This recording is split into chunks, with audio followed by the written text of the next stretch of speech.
नमस्कार दोस्तों, स्वागत है आपका आपके अपने चैनल पर। लूशो ग्रिड के बारे में मैं आपको बहुत सारी जानकारी देता रहता हूँ और मुझे बहुत खुशी है कि आप में से कई सारे लोग जो इंस्टाग्राम पे मुझसे बात करते हैं, तो वो अपनी लूशो ग्रिड खुद बनाकर मुझे भेजते हैं। उसमें से एक जने को मैंने शॉर्टलिस्ट किया है, आने वाले 1-2 दिन में मैं उनके ऊपर वीडियो बनाऊँगा और दिखाऊँगा आप लोगों को कि किस तरह से लोग अपनी लूशो ग्रिड अब बना रहे हैं और सक्सेसफुली अपने आप को जज कर पा रहे हैं कि आने वाले समय में उनके साथ क्या होने वाला है या वो किस तरह के व्यक्ति हैं। तो ये बहुत अच्छी चीज़ हो रही है और मैं बहुत-बहुत शुक्रगुज़ार हूँ आप लोगों का कि आप वीडियोज़ को अंत तक देखते हैं और बहुत अच्छे तरीके से सीखते हैं। आपको कोई कोर्स करने की ज़रूरत नहीं है, आप मेरे चैनल के साथ बने रहिए। पामिस्ट्री और न्यूमरोलॉजी मैं ही आपको सिखाऊँगा और बहुत अच्छे तरीके से आपको सिखाऊँगा। तो आज की इस क्लास में हम लोग बात करेंगे पामिस्ट्री के बारे में और 3 साइन्स जिनके बारे में बहुत ज़्यादा बातें कही जाती हैं, यानी कि यहाँ पर हमारा एम साइन, हमारा एक्स साइन और हमारा वाई साइन।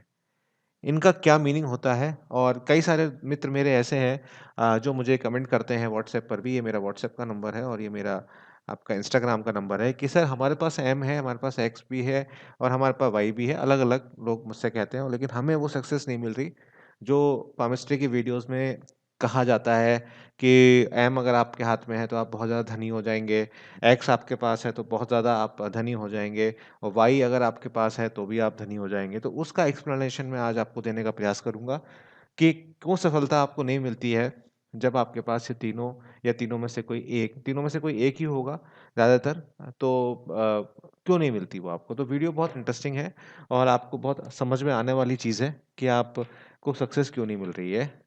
देखिए, एम जो साइन होता है, वो कब बनता है? हमारा हार्ट लाइन, हमारा माइंड लाइन और हमारा हमारा लाइफ लाइन। अब फॉर एग्ज़ाम्पल मैं इसी हाथ को ले लेता हूँ। देखिए, ये रैंडमली हाथ है और एक ही हाथ की 3 तस्वीरें हैं, ये भी आप देख ही रहे होंगे। अब यहाँ पर मान लीजिए इनका एम बनता, तो एम अगर हमारा बनता, तो यहाँ पर अगर आप देखें, तो लाइफ लाइन यहाँ पर आकर कट हो रही है।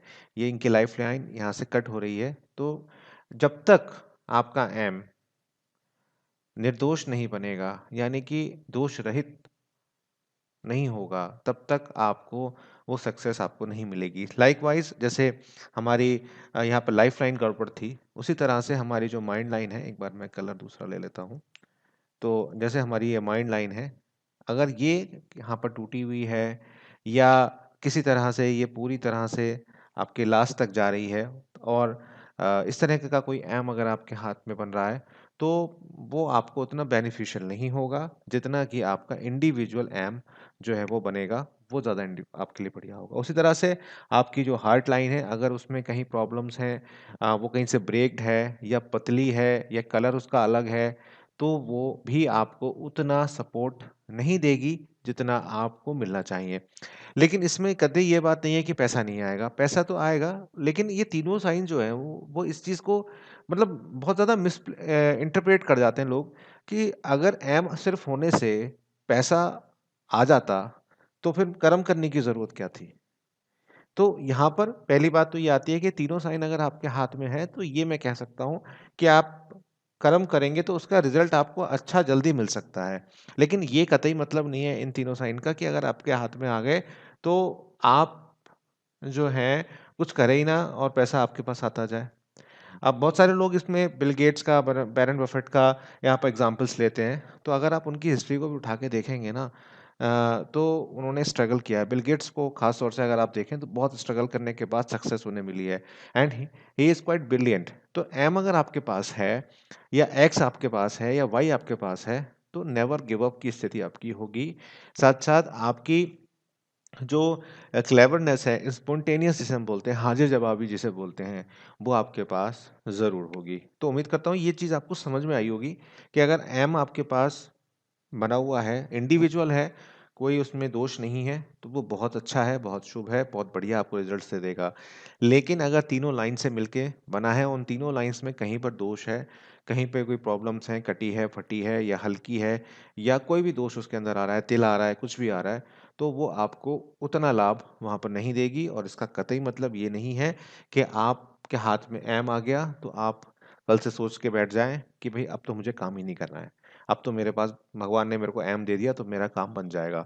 तो ये चीज़ आपको विशेष ध्यान रखनी है। इस चीज़ को बहुत लोग मिस इंटरप्रेट करते हैं, जिनके हाथ में एम आ जाता है वो सोचते हैं कि बस अब तो मैं राजा बन गया। तो राजा आप तभी बनेंगे जब आप कर्म करेंगे, इस बात का आप ध्यान रखें। साथ साथ कोई भी जो इंडिकेशंस आती हैं, जैसे मैं अपने एग्जाम्पल ले लेता हूँ, जब मैंने एस्ट्रोलॉजी पढ़नी स्टार्ट की थी तो मेरे सूर्य पर्वत पर एक फ्लैग था। तो मुझे लगा कि ये क्यों है? तो मैंने उस समय मैं भी सीख रहा था, तो मैंने जिनसे सीखा, मैंने उनसे पूछा, तो उन्होंने बोला कि भई ये फ्लैग तुम्हारे पास क्यों आया? इसका मतलब ये है कि तुम इस जिस लाइन में तुम आए हो, उस लाइन में तुम सही हो, सही से सीख रहे हो। और वो फ्लैग जब मैंने पूरा कोर्स कर लिया, 2-3 साल मुझे हो गए करे हुए, तो वो फ्लैग फिर धीरे-धीरे हमारा हट गया और उसकी जगह पूरी एक सन लाइन जो होती है, वो मेरी बन गई।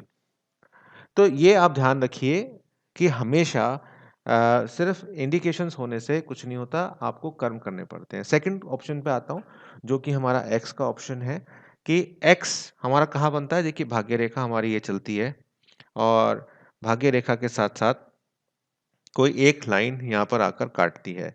अगेन यहाँ पर वो वाली बात आ जाती है, क्योंकि ये लाइन आपकी महत्वपूर्ण हो गई यहाँ पर और ये लाइन आपकी महत्वपूर्ण हो गई।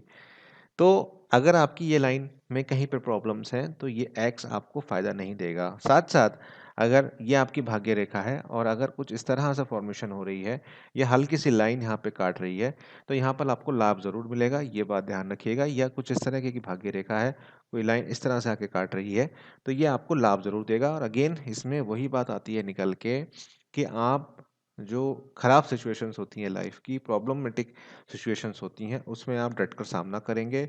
आप बहुत अच्छे तरीके से, ईज़ी तरीके से मेथड्स को पकड़ेंगे और एक सलाहकार बहुत अच्छे होंगे। साथ-साथ आप कभी की आपकी जो नेचर होगी वो ऐसी नेचर होगी कि बहुत जल्दी आप गिव अप नहीं करेंगे। तो ये चाहे एम है, चाहे एक्स है, चाहे वाई है, अभी वाई का भी बताऊँगा मैं आपको।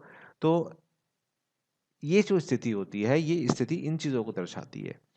अक्सर, और अगर पूरी तरह से एक्स विद्यमान है, तो आप ये मान के चलिए कि आपके एफर्ट्स जो होंगे, उनका आपको पूरा लाभ जो है वो प्राप्त आपको होता हुआ दिखाई देगा।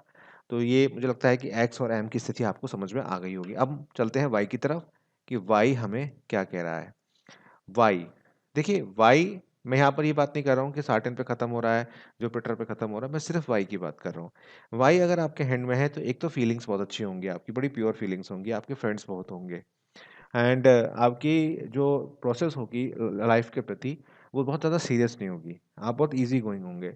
कोई चीज़ आपको दी जाएगी तो आप उसको उस समय सीरियस नहीं ले लेंगे, लेकिन जैसे जैसे चीज़ें अप्रोच करेंगी आगे और बढ़ेगा हिसाब किताब, तब आप उसको और सीरियसली लेंगे। आपकी जो स्थिति होगी उसमें ये होगा कि आप ये चाहे 1 घंटे या 2 घंटे पढ़ाई करेंगे, लेकिन जो पढ़ाई आप करेंगे वो आपको उम्र भर याद रहेगी। तो ये अच्छी रहेगी, और ये तीनों इंडिकेशंस आपको नेवर गिव अप वाली स्थिति देंगे, किसी भी तरीके से आपको गिरने नहीं देंगे। अगर आप 3 दिन खराब आपके जा रहे हैं, तो चौथा दिन आपके पास सेल्फ मोटिवेशन इतना अच्छा आएगा कि आप उठ के खड़े होंगे और अपनी गलतियों को दोबारा से रिव्यू करेंगे। तो उम्मीद करता हूँ कि एम, एक्स और वाई आपको समझ में आ गए होंगे, और मैंने काफ़ी डिटेल में आपको समझा दिया। अगर आपको अभी भी कोई क्वेरी है, तो आप कमेंट कीजिए। साथ-साथ इंस्टाग्राम पे मुझे फॉलो करिए, आप अपना हाथ भेज सकते हैं, और 9411848508 पर आप मुझे व्हाट्सएप कर सकते हैं। लेकिन ध्यान रखिएगा, एनालिसिस पेड रहते हैं। इंस्टाग्राम का मैं ये कहता हूँ कि रैंडमली हम किसी को भी सेलेक्ट कर लेते हैं, तो वहाँ फ्री कर देते हैं, लेकिन व्हाट्सएप कंप्लीटली पेड है, आपको उसके लिए फीस देनी होगी, और 4 से 5 दिन का आपको समय देना होगा। एक सलाह मैं आपसे लेना चाह रहा था, कि मैं इंग्लिश का चैनल स्टार्ट करना चाह रहा हूँ पामिस्ट्री और न्यूमरोलॉजी पे। आप लोग मुझे कमेंट करके बताइए कि मैं स्टार्ट करूँ या नहीं करूँ। Thank you. आपका आने वाला समय अच्छा रहे।